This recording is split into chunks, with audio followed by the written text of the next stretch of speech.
suis Maureen, votre professeure de français DigiSchool. Aujourd'hui, on se retrouve pour notre dernier live ensemble pour faire la correction du brevet de français. Donc, qu'est-ce qu'on va faire? On va répondre aux questions. Ensuite, on partira sur tout ce qui est invention. Non, d'abord, on parlera de la dictée, pardon. Et ensuite, on partira sur ce qui est relatif à l'invention. Donc, n'hésitez pas à poser vos questions si vous en avez. Et voilà, on commence directement. Je vous montre, on avait le texte, donc on vous a remis la source, mais on ne va pas y passer beaucoup de temps parce que vous le connaissez, vous avez bien potassé dessus. D'ailleurs, j'espère que ça s'est bien passé. Ensuite, on avait notre fameuse image tirée du film. Peut-être que ça vous a donné envie de le voir ou peut-être pas, mais dans tous les cas, vous avez dû en parler. La première question, c'est ça qui nous intéresse. Donc, vous deviez commencer par la compréhension et les compétences d'interprétation. Donc, vous ne commenciez pas par la grammaire, comme ça avait été le cas pour, par exemple, Pondichéry, il me semble. On vous demandait où se déroule la scène, qui est Léopold, pourquoi la situation présentée peut-elle surprendre. Justifiez votre réponse. Une question à 4 points. Donc, on est dans une entrée en matière tranquillement, mais il faut faire attention. On est dans un bar, vous l'avez remarqué, et Léopold est le patron, c'est dit. Comme on pouvait remarquer qu'on était dans un bar, il y avait des éléments type le zinc, type la publicité d'apéritif qui nous permettaient de comprendre. Aussi, pourquoi c'est un petit peu surprenant comme situation? Mais parce qu'il y a quand même un cours d'école qui est en train de se faire dans un bar, c'est pas fréquent. Et on peut imaginer que c'est parce que le village, et ça c'était écrit dans le petit chapeau du texte, qui était écrit au-dessus du texte en italique, que en fait il y a eu beaucoup de destruction pendant la Seconde Guerre mondiale et que, comme on vous le disait, l'intrigue se déroule tout juste après la Seconde Guerre mondiale. Donc c'est peut-être pour ça l'école n'est peut-être pas opérationnelle et du coup on se trouve dans le bar. Donc question assez simple, j'espère que vous y êtes bien arrivés. La deuxième question. Comment se manifeste l'intérêt de Léopold pour le cours du professeur Didier? Développez votre réponse en vous appuyant sur 3 éléments significatifs. Donc j'espère que vous n'avez pas oublié les 3 éléments significatifs. C'était sur 6 points, donc on va imaginer que chaque élément valait 2 points. Alors qu'est-ce qu'on pouvait dire? Plusieurs choses. Moi j'en ai même relevé à peu près 4. L'intérêt de Léopold se voit par le fait qu'il suit attentivement. On vous disait qu'il suivait la récitation. Aussi, on peut voir qu'il a un certain intérêt via les gestes et la posture. Notamment, Léopold se pencha sur son siège. Donc, en fait, il ne voit pas bien parce qu'il y a une poutre qui ne lui permet pas de voir bien un des élèves. Donc, il va se pencher pour bien voir, ce qui montre son intérêt. Aussi, il remue ses lèvres. Il avalait anxieusement sa salive lorsqu'il sentait hésiter ou trébucher la mémoire du récitant. Donc, on imagine qu'en fait, il connaît... non, il ne connaît pas forcément déjà les vers qui vont être récités, mais que du moins il voit que l'élève est en train de flancher et il voudrait pouvoir intervenir. D'ailleurs, on nous disait, et c'est le narrateur qui nous confirmait cette hypothèse en disant que, en effet, il aimerait pouvoir intervenir, Léopold eût aimé réciter. Donc voilà ce que vous pouviez dire par rapport à tout ça. On passe à la question 3. Donc, ligne 20 à 26, c'était bien parce que vous aviez toujours des petites indications pour vous montrer d'où vous deviez tirer la réponse. Donc, on vous disait, quel lien Léopold établit-il avec le personnage tragique d'Andromaque? Comment l'expliquez-vous? Développez votre réponse. On pouvait dire plein de choses, donc si vous n'avez pas écrit exactement ce que nous, on a écrit, c'est pas forcément grave. Néanmoins, on pouvait dire notamment qu'un des liens entre Léopold et Andromaque, c'est leur captivité. Captive, toujours triste, est-il dit à propos d'Andromaque. Et de la même façon, Léopold est consigné à rester derrière son zinc, derrière son bar et à ne pas aller vers les élèves. Donc, il est aussi captif. On pourrait penser qu'au même titre qu'Andromaque, il veut s'échapper. Aussi, on nous dit que Léopold donnerait à Andromaque une voix amenuisée par la mélancolie. Qu'est-ce que ça voulait dire ça? Ça voulait dire diminuer par un état de tristesse accompagné, pourquoi pas, de rêverie. Et en effet, Léopold se trouve bien dans une situation où il est attristé, à la fois a priori par la situation du village dans lequel il vit, mais aussi par le fait que sa scolarité appartient au passé. Donc ça, forcément, ça le rend un petit peu mélancolique.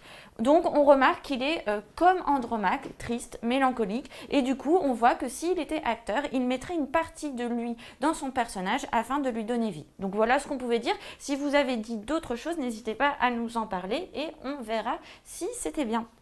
Alors, ligne 32 à 39. Que ressent Léopold quand Odette lit l'extrait d'Andromaque? Pareil, question sur 6 points, justifié en vous appuyant sur une image. Attention, sur une image, il ne s'agissait pas de l'image du film hein, qu'on vous montrait après. Une image, qu'est-ce que c'est? Ça peut être une métaphore, ça peut être une comparaison. Donc, il fallait un petit peu chercher où est-ce qu'on avait ça.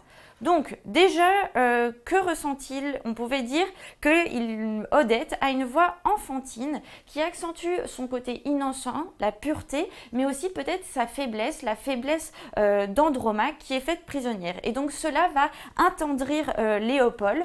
Notamment aussi, on a toute une présence des larmes dans ce passage. On a Léopold qui va pleurer, on a Andromaque qui pleure, et on vous disait aussi que la voix claire d'Odette tremblait des perles d'eau fraîche. Des perles d'eau fraîche, elle était là, cette fameuse métaphore, cette fameuse image. Des perles d'eau fraîche, qu'est-ce que ça peut être? Ça peut justement être des larmes. Donc peut-être qu'Odette n'est pas en train de pleurer, mais elle a peut-être la voix un peu tremblante, comme si elle essayait de mimer le fait que Andromaque est triste et essaye de pleurer. Donc, ici, on a vraiment une symbiose entre le personnage, l'actrice qui joue le personnage et Léopold qui arrive au paroxysme ou presque de son émotion, qui a déjà les larmes qui coulent. On verra qu'il les a aussi toujours un peu plus tard. Alors, question 5.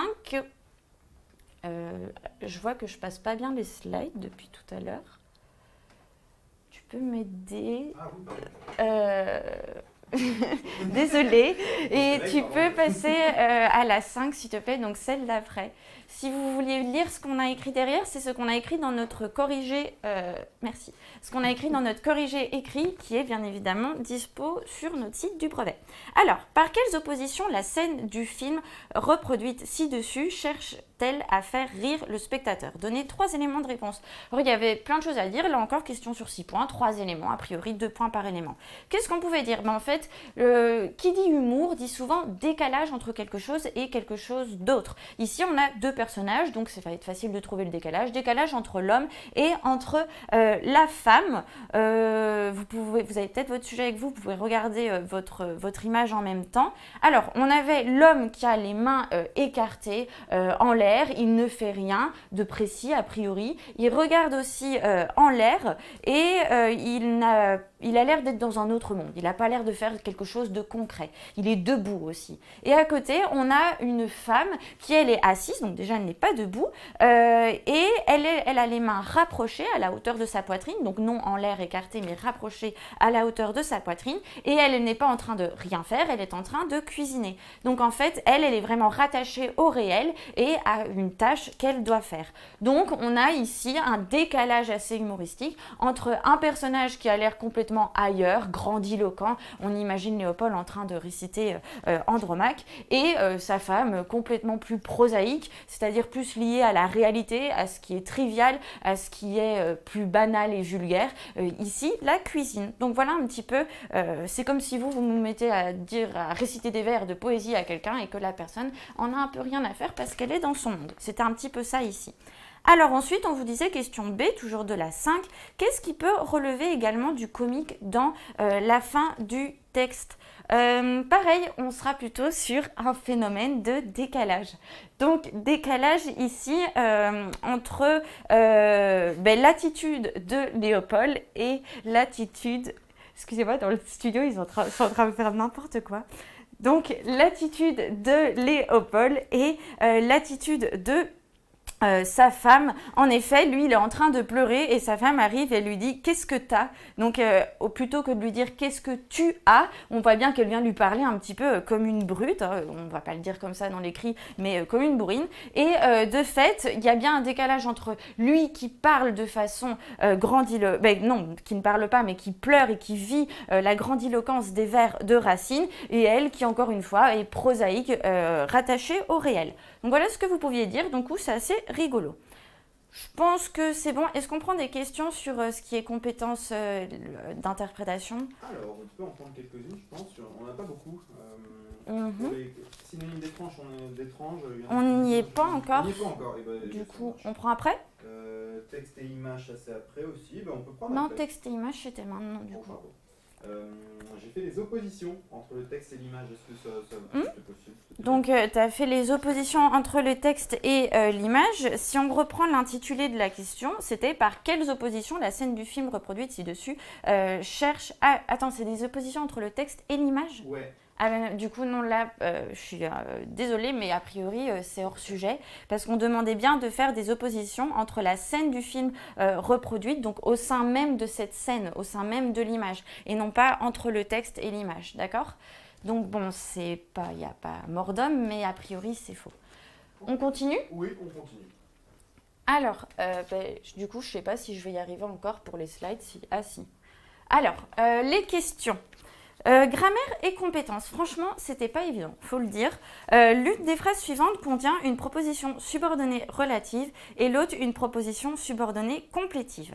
Donc vos deux phrases, Léopold s'assura que la troisième était au complet et Léopold se pencha sur son siège pour voir l'élève hautement que lui dissimulait la poutre étayant le plafond. Lui dissimulait en effet.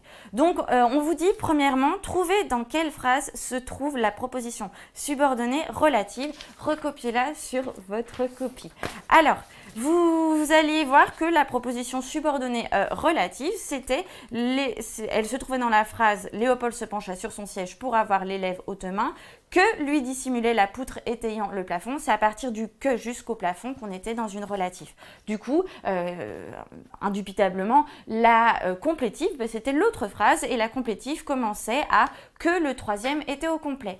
Je n'ai pas expliqué là tout de suite comment on pouvait les différencier, mais parce que c'était votre question C. On vous disait expliquez comment vous avez pu différencier chacune des deux propositions. Donc, qu'est-ce qu'on peut dire? Déjà, une proposition subordonnée relative va compléter un nom, tandis qu'une subordonnée complétive va compléter un verbe. Donc, première différence qui vous permet de les différencier. Ensuite, une subordonnée relative commence par un pronom relatif, alors qu'une subordonnée complétive commence par une conjonction de subordination. La différence, un pronom relatif va reprendre un élément. Ici, il reprenait l'élève haute main, et tandis qu'une conjonction de subordination ne va rien reprendre. Elle ne va pas avoir de fonction grammaticale aussi. Donc voilà des choses que vous auriez pu dire pour justifier un petit peu comment on différencie. C'était pas évident, j'espère que vous vous êtes quand même bien débrouillés. La question 7 est là, encore une fois, pas tout à fait évident. C'est donc ce qui est lié à la réécriture. Tu peux passer la slide, je suis désolée. Ouais. J'y arrive pas. Voici deux phrases au discours direct dont le verbe introducteur est au présent.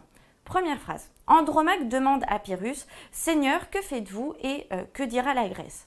Ensuite, Andromaque déclare à Hermione « J'ai vu percer le sol où mes regards prétendaient s'adresser. » Donc ici, ce qui est un peu compliqué, c'est que vous avez une question sur 10 points. Donc bien évidemment, il faut réfléchir à comment va être fait le barème. Du coup, nous, on a décidé, en regardant le barème, d'écrire « Andromaque demanda à Pyrrhus ce qu'il faisait et que dirait la Grèce ?» Demanda, verbe au passé simple, on nous demandait de le mettre au passé simple. Ensuite, bien évidemment, qui dit passage du discours direct au discours indirect, dit « Je retire les marques de typographie », donc les deux points, les guillemets. Je passe par de la conjonction de subordination et aussi, je vais faire de la concordance des temps. Parce que si mon verbe de la principale est au passé, il va falloir que mes verbes de la subordonnée soient au passé aussi. Donc ici, passé simple. Donc on aura après de l'imparfait qui va remplacer du coup le présent. Et pour le futur, on aura du conditionnel présent car une des valeurs du conditionnel présent, c'est la valeur de futur dans le passé. Donc ça, à la limite, ça pouvait se faire. Je pense que c'est derrière. Oui. C'est bon, c'est bon. Voilà, c'était là qu'il y avait une petite difficulté Par rapport au barème, en fait, j'ai vu percer, Andromaque déclare à Hermione, j'ai vu percer le sol où mes regards prétendaient s'adresser. Andromaque déclara à Hermione qu'elle avait vu percer le sol où ses regards avaient prétendu s'adresser. Déclara, pas de souci, c'est le présent qui devient du passé simple. Bien évidemment, Andromaque qui s'exprime avec un je va devenir un elle, puisqu'on est en train de parler d'elle à la troisième personne. Ensuite, un temps... j'avais vu percer, ça va rester elle avait vu percer. Mes regards va devenir, de la même façon qu'on a changé le je en elle, mes regards va devenir ses regards. Et je préfère le dire, on a eu une hésitation par rapport à prétendait ou avait prétendu. A priori, on était plutôt parti sur du prétendait, car en fait, l'imparfait va permettre de montrer que l'action est encore en train de se dérouler, et puisqu'elle est en train de parler de l'amour qu'elle a pour son mari et qui ne périt pas, ça paraît logique. Mais au niveau du barème, par rapport au fait qu'il fallait pourquoi pas 10 modifications, ça nous perturbait de ne pas mettre avait prétendu. Donc, si vous avez mis prétendait ou avait prétendu, il est possible que les deux fonctionnent. On continue. Les questions. Ensuite, la patronne, c'est ça, on est sur la 8. La patronne considérait cet homme étrange, son mari, auquel ses reproches et ses prières n'avaient jamais réussi, en 30 ans de vie commune, à tirer seulement une larme. On vous demandait de donner un synonyme d'étrange, donc moi j'en ai proposé plusieurs: inexplicable, déconcertant, singulier. On en a parlé avec certains collègues de est-ce qu'on pouvait mettre bizarre. J'ai tendance à penser que c'est un registre de langue un petit peu plus, un peu moins littéraire et du coup peut-être pas forcément idéal, mais a priori ça sera accepté. Ensuite, on vous demandait, l'adjectif étrange vient du latin extraneus, qui signifiait qui n'est pas de la famille, qui est étranger. Comment ce sens peut-il enrichir le sens de cet adjectif dans le texte?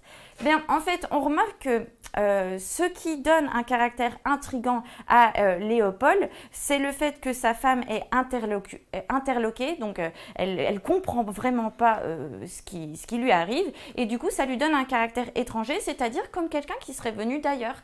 Donc vraiment comme un étranger, quelqu'un qui est venu d'ailleurs, qui est venu d'un autre lieu et qui du coup a, de par sa culture et son vécu et son fonctionnement, ses schémas de pensée, des réactions différentes. Donc là vraiment elle a l'impression d'être face à un étranger qui pleure et elle ne comprend pas pourquoi il pleure. Donc ça c'était pour tout ce qui est questions. Est-ce que justement on a des questions de leur part? Alors il y en a plein qui nous parlent de leur si tu peux justement. passer. Oui, vas-y, dis-moi. Les synonymes, alors on a louche, on a inhabituel, on a bizarre, tout le monde dit bizarre, curieux, suspect, tout ça, ça me paraît pas mal, non? Louche, j'accepterais un petit peu moins, je dirais, parce que autant je disais déjà que bizarre pour moi, c'est un petit peu limite, parce que par rapport au registre de langue, je trouve qu'on est dans la familiarité. Louche, j'ai presque aucune hésitation quant au fait que c'est trop familier par rapport à étrange. Après, suspect, curieux, j'aime beaucoup. Suspect, c'est bien. Ça a l'air bien ce que tu m'as dit. Voilà, mystérieux, mystique, extravagant, ça c'est peut-être pas terrible. Extravagant et mystique, je trouve que là on est un petit peu loin du côté, comme vous le disiez, la question B après de étrange, étranger qui surprend, mais mystique, on est dans un caractère presque plus solennel qui pourrait peut-être fonctionner avec Léopold. Mais j'aurais tendance à dire que du coup on s'éloigne quand même un peu de étrange. Toute personne étrange n'est pas mystique. Biscornu aussi. Biscornu, j'aurais tendance à dire que non, pour une personne. Ça te va ou il y a d'autres questions? Écoute, ça va, ils balancent des mots dans le chat. Ok. Donc on va enchaîner. Du coup, on va enchaîner avec la dictée. Est-ce que tu peux passer à la dictée vu que j'ai un petit peu du mal? Alors, qu'est-ce qu'on a fait?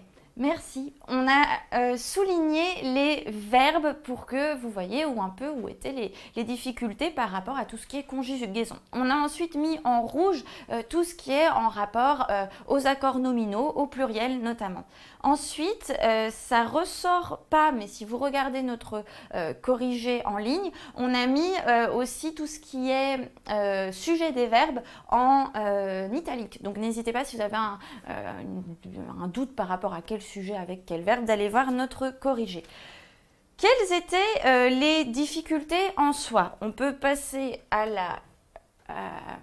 à l'autre slide, quelles étaient les difficultés? Il y avait ce fameux « ce n'était que des heures creuses ».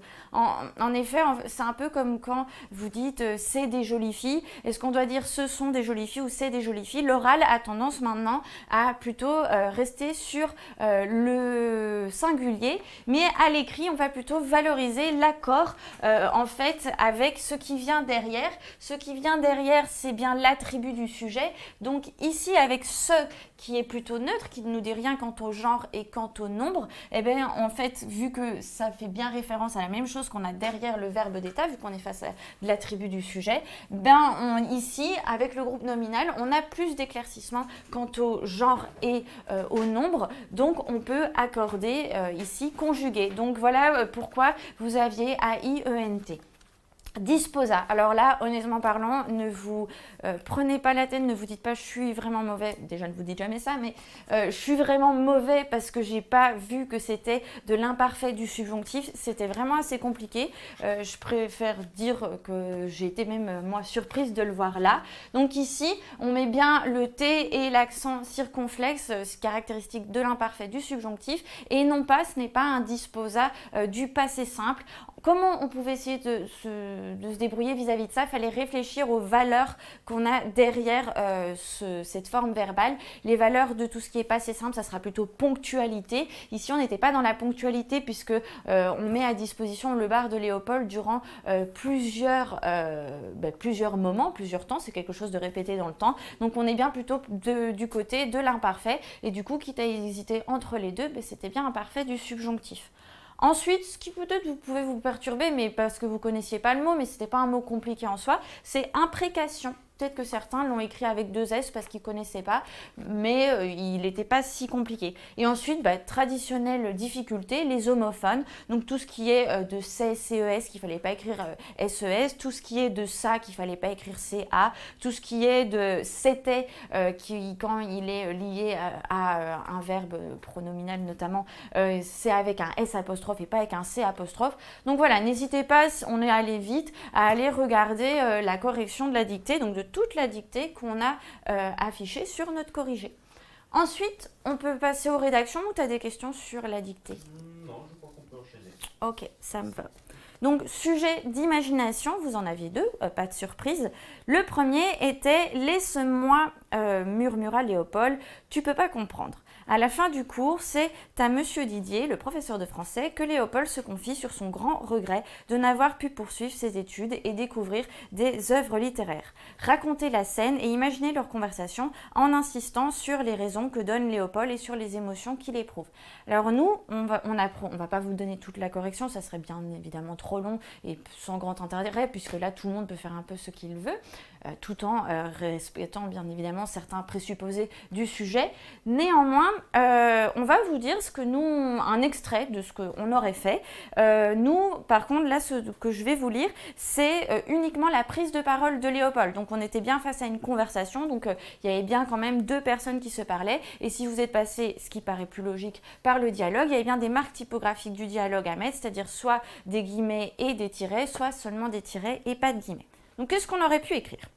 Quand je vous vois enseigner aux enfants ces textes traversant les siècles et portant des messages si touchants et importants, je comprends à quel point j'aurais désiré continuer mes études afin de lire et découvrir toutes ces œuvres qui émeuvent tout à chacun et construisent notre culture. Chacun des textes que vous faites réciter aux élèves est une pierre de l'édifice de notre savoir et de l'art de notre nation.